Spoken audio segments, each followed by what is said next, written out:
Movie शुरू होती है और एक आदमी हमें स्टोरी नरेट करते हुए सुनाई देता है, जो बताता है कि आज से सदियों पहले पूर्ति की देवी हुआ करती थी, जिनके पास अनाज और सोने का कभी न खत्म होने वाला भंडार था।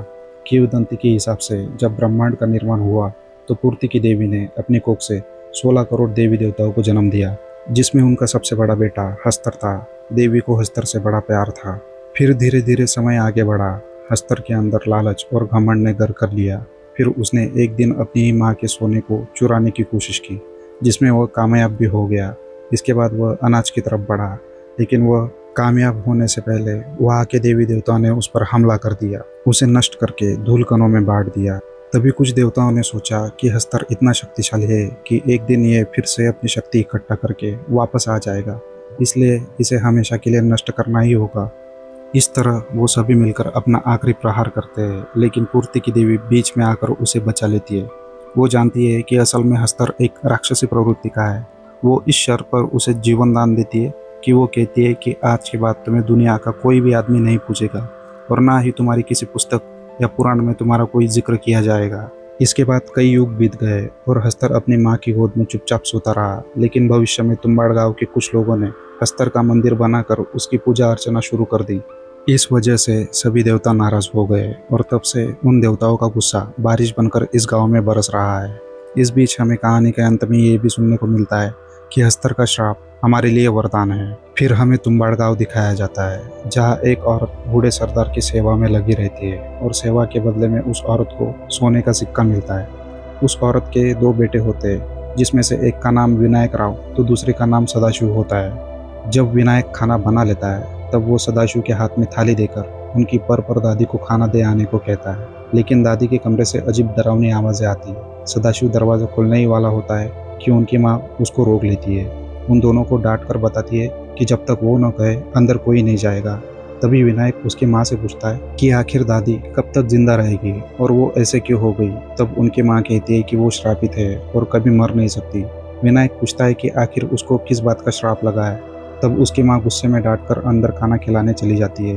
अब जब वो बाहर आकर अपने बेटे के साथ खुद के बाल काट रही होती है, तभी अंदर से दादी की गुर्राने की आवाज़ आती है। ये देखकर वो काफ़ी डर जाती है। एक हथियार उठाकर कमरे के पास जाकर जोर से बोलती है, दादी सो जा वरना हस्तर आ जाएगा। ऐसा बोलते ही अंदर की आवाज़ें शांत हो जाती है। दूसरे दिन उस बूढ़े सरदार की मृत्यु हो जाती है। उसकी मृत्यु होते ही वो सोचने लगती है कि अब उनको तुम्बाड़ गांव और उस सरदार की दादी को छोड़कर कहीं दूर चले जाना चाहिए। घर आकर वो आखिरी बार दादी के लिए खाना बना रही होती है कि तभी इधर सदाशिव के पेड़ के नीचे गिरने से उसकी मौत हो जाती है। घबराकर विनायक उसकी माँ को बताने के लिए भागता है। वो दोनों सदाशिव की अंतिम क्रिया करके घर आते हैं। घर आकर उसकी माँ सदाशिव की मृत्यु के सदमे में होती है। अब विनायक खुद उठकर दादी को खाना देने के लिए जाता है। जब वो कमरे के अंदर जाता है कि तभी दादी उस पर हमला कर देती है, लेकिन वो जैसे तैसे उस शब्द को याद करके जोर से चिल्लाता है, दादी सो जा वरना हस्तर आ जाएगा। तभी दादी गहरी नींद में चली जाती है और उसकी जान बच जाती है। अब विनायक और उसकी माँ उस गांव को हमेशा के लिए छोड़कर जा रहे होते हैं कि तभी विनायक उसकी माँ से पूछता है कि सरदार के मर जाने के बाद अब वो हवेली उनकी हुई और अंदर का छिपा खजाना भी उनका हुआ। और उसकी माँ गुस्से में उसको एक सोने का सिक्का देती है और कहती है कि अब वो हवेली हमारी नहीं रही, और उससे वादा भी मांगती है कि लालच की वजह से तू कभी भी इस हवेली की तरफ नहीं आएगा। और वो लोग यहाँ से निकलकर पुणे चले जाते हैं। अब कहानी 20 साल बाद दिखाई जाती है, जिसमें विनायक राव बड़ा होकर फिर से उसके पुराने घर लौट आता है और वह उसकी श्रापित दादी से मिलता है, जिसके ऊपर अब भी काफ़ी सारे पेड़ पौधे उग आए होते हैं, लेकिन फिर भी वो जिंदा होती है। वो सब साफ कर दादी को जगाकर पूछता है कि अंदर का खजाना कहाँ है। तो दादी हंसकर कहती है, तू भी लालच में आकर यहाँ चला आया। वो बोलता है कि अगर दादी उसको खजाने के बारे में बताएगी तो वो दादी को जला देगा, यानी उसे इस श्राप से मुक्ति दिलाएगा।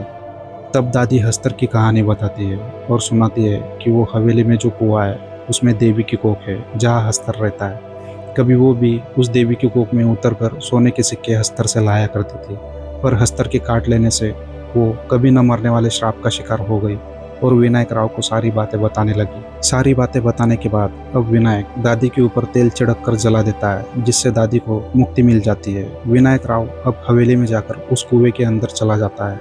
लगातार 2 महीने की खुदाई करके देवी की कोख का रास्ता ढूंढ लेता है और काफ़ी खुश होकर अब पुणे शहर चला जाता है। आकर वो देखता है कि उसकी पत्नी उसके खो जाने के डर से पेट पालने के लिए आटा चक्की चलाने लगी है। ये देख विनायक राव को काफ़ी गुस्सा आता है और वो सारे अनाज के बर्तन फेंक कर सबको भगा देता है। दूसरे दिन अब विनायक राव अपने आप को काफ़ी साफ सुथरा करके व्यापारी के घर जाता है, जहाँ उससे पहले ही कर्जा लिया होता है। व्यापारी उसको बोलता है कि विनायक 3 महीने उसके यहाँ काम करे और पुराना सारा बेच चुका है। तभी विनायक उसको सोने की मुद्रा दिखाता है और बोलता है कि आज से सारा कर्जा खत्म। तभी व्यापारी उससे पूछता है कि कहाँ से मिली ये सोने की मुद्रा, तो वो बोलता है कि पुरखों का पड़ा हुआ कुछ सोना था। अब विनायक राव हर हफ्ते तुम्बाड़ जाकर वहाँ से थोड़ा थोड़ा सोने के सिक्के लाकर उस व्यापारी को बेचता रहता है और काफ़ी ज़्यादा अमीर हो जाता है। इसके बाद उसके इस सुधरे हालत को देखकर व्यापारी को एक अंग्रेज मिलता है और कहता है कि किसी भी कीमत पर वो पता लगाए कि आखिरकार विनायक राव को ये सोने के सिक्के मिलते कहाँ से है। वो अंग्रेज को हाँ हुजरी करके अब ठान लेता है कि वो विनायक का पीछा करके उसके राज के बारे में पता लगा कर रहेगा। व्यापारी उसके घर जाकर एक काम वाली विधवा बाई घर के काम करने के लिए देता है और राज पूछने लगता है। तभी विनायक उसको बोलता है कि बस आम खाइए, गुठलियाँ मत गिनिए। रात में सोते वक्त वो विधवा औरत उसे बताती है कि व्यापारी ने उसे सोने का सिक्का देकर आपके घर में निगरानी रखने के लिए रखा है, आपके राज के बारे में पता लगाने के लिए कहा है। विनायक सारी बातें समझ जाता है और दूसरे दिन तुम्बाड़ के लिए निकलता है। अब वो व्यापारी भी विनायक का पीछा करते हुए उस गांव में पहुंच जाता है, जिसकी भनक विनायक को पहले से लगी होती है। वो देखता है कि विनायक कुएं में गया है। व्यापारी भी कुएं में उतर जाता है, जहाँ वो देखता है कि अंदर कोई खुफिया रास्ता है। अब व्यापारी देवी की कोख में पूरा उतर आता है और देखता है कि बीच में पड़ा एक बंद डिब्बा है, जिसके अंदर आटे की गुड़िया होती है। जैसे ही वो डिब्बा खुलता है, ऊपर से हस्तर आ जाता है और उस पर हमला करके उसे भी श्रापित बना देता है। बाद में जब विनायक राव कोख में उतरता है तो वो देखता है कि व्यापारी अब श्रापित हो चुका है। वो थोड़ी देर हस्तर के साथ खेलता है, फिर बाद में वहाँ से सोने के सिक्के उठाकर व्यापारी को जलाकर निकल जाता है। अब कुछ साल बाद का समय दिखाया जाता है। विनायक शराब और नशे के अधीन होकर थोड़ा कमज़ोर हो जाता है। वो हमेशा उसकी काम वाली बाई और शराब के साथ समय बिताता रहता है। उसको अब 2 जुड़वा बेटियां हैं और एक बड़ा बेटा होता है, जिसको वो बचपन से ही हस्तर से सोने के सिक्के कैसे निकाले जाए इसकी तालीम दे रहा होता है। हालांकि उसके बेटे को ये पता नहीं होता है कि बचपन से उसको ये तालीम क्यों दी जा रही है। रात को खाना खाते समय उसका बेटा बोलता है कि 19वीं बार में 7 सिक्के उठाए। ये सुनकर विनायक को कुछ भी फर्क नहीं पड़ता, क्योंकि वो जानता है कि हकीकत कुछ और ही है। खाने के बाद वो उसकी पत्नी को कहता है कि कल वो तुम्बाड़ जाएगा, साथ में पांडुरंग यानी बेटे को भी तैयार कर देना, उसको भी साथ ले जाएगा। उसकी पत्नी बेटे से ये बात बोलती है, तब पांडुरंग उसकी माँ की बात सुनकर काफ़ी खुश हो जाता है। अगले दिन विनायक राव की पत्नी गेहूं का आटा बनाकर उन दोनों को दे देती है और विनायक राव बेटा पांडुरंग दोनों तुम्बाड़ के लिए निकल जाते हैं। रास्ते में पांडुरंग अपने पापा विनायक राव से पूछता है कि तुम्बाड़ में क्या है, तो वो हस्तर और उसकी दादी की सारी कहानी बता देता है और उसके छू जाने वाले श्राप के बारे में भी बताता है। जब वो तुम्बाड़ पहुंच जाते हैं तो विनायक राव उसके बेटे को आटे की गुड़िया बनाना सिखाता है और उसे फेंक देने को कहता है, ताकि उसके बेटे को आज बस देवी की कोख दिखा सके। उसके बेटे को काफ़ी सावधानी से नीचे ले जाकर आटे से एक घेरा बनाने को कहता है, जिसके अंदर हस्तर कभी भी नहीं आ पाता, और कहता है कि आटे की गुड़िया देखते ही हस्तर आ जाता है। तभी पांडुरंग उसकी कमीज से आटे की गुड़िया निकालता है, जो विनायक राव ने उसे ऊपर ही फेंक देने को कही थी। तभी आटे की खुशबू सूंघकर हस्तर वहाँ आ जाता है। ये देख विनायक राव काफ़ी डर जाता है। गलती से पांडुरंग घेरे के बाहर गिर जाता है। तभी विनायक उसको अंदर खींचकर उसके हाथ से गुड़िया छीनकर दूसरी तरफ फेंक देता है और पांडुरंग को रस्सी से ऊपर चढ़ने और भागने को कहता है। लेकिन पांडुरंग समझ जाता है कि उसको बचपन से किस बात की तालीम दी गई थी और वो रस्सी से ऊपर चढ़ने के बजाय हस्तर की सोने की पोटली फाड़ देता है और वहाँ से कुछ सिक्के उठाकर जल्दी से ऊपर चढ़ जाता है। ऊपर आकर पांडुरंग खुशी से उसके उठाए हुए सिक्के दिखाता है। ये देख विनायक राव काफ़ी गुस्सा हो जाता है और उसे पकड़कर मारने लगता है और बोलता है कि आज तुमको बस दिखाने के लिए लाया था, फिर तुमने आटे की गुड़िया क्यों नीचे लाई। फिर शांत होकर नीचे से पानी से गिरे सिक्के उठाकर वहाँ से निकल जाते हैं। अब साल 1947 चल रहा होता है। देश में खुशी का माहौल होता है। विनायक राव बड़े व्यापारियों से मीटिंग में होता है, जहाँ उसको पता चलता है कि भारत सरकार अब तुम्बाड़ से उस हवेली को कब्जे में लेना चाहती है। विनायक राव काफ़ी कोशिश करता है कि हवेली को खरीद सके, लेकिन ऐसा हो नहीं पाता। वो बहुत सारी शराब पी लेता है और घर आकर उसके ज़मीन पर गड़े तिजोरी को निकालकर पांडुरंग को दे देता है और फूट फूट कर अपनी माँ और भाई को याद करके रोने लगता है।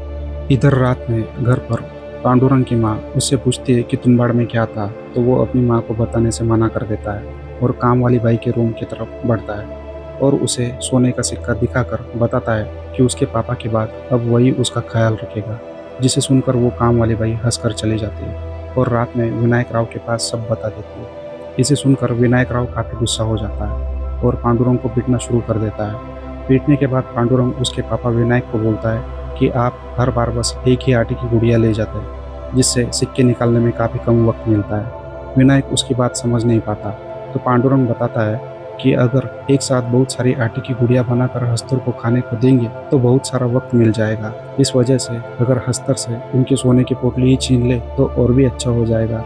ये सुनकर वो जोर से हंसने लगता है और सोचता है कि बेटा बड़ा हो रहा है। ये समझकर उसे भी उस जगह ले जाता है जहाँ विनायक हमेशा मज़े करने जाता है। दूसरे दिन दोनों बहुत सारा आटा लेकर तुम्बाड़ निकलते हैं। वो बहुत सारी गुड़िया बनाकर नीचे देवी के कोप में जाते हैं। एक बड़ा सा आटे का घेरा बनाकर जैसे ही एक के बाद एक आटे की गुड़िया निकालते हैं, वैसे जितनी गुड़िया होती है उतने हस्तर आ जाते हैं, मतलब एक गुड़िया के लिए एक हस्तर। ये देख विनायक राव काफ़ी डर जाता है और 4 गुड़िया इधर उधर फेंक देता है, जिससे बाकी के हस्तर आपस में झगड़ते हुए उनको खाने लगते हैं। ये देख विनायक राव समझ जाता है कि उनका बचना काफ़ी मुश्किल है। वो बहुत सारी आटे की गुड़िया अपने शरीर पर बांध लेता है। उसका बेटा रोते हुए उसको ऐसा करने से मना करता है, लेकिन और कोई रास्ता न होने की वजह से खुद रस्सी से चढ़कर अपने आप को सारे हस्तर के हवाले कर देता है। जब वो रस्सी पर चढ़ता है तो सारे हस्तर उसके पीछे पड़ जाते हैं। ऊपर से गिरते हुए सारे हस्तर आटे के घेरे पर गिरकर तिनकों में बिखरने लगते हैं और विनायक राव रस्सी के सहारे ऊपर निकल जाता है। थोड़ी देर बाद रास्ता साफ होने की वजह से पांडुरंग भी ऊपर आता है।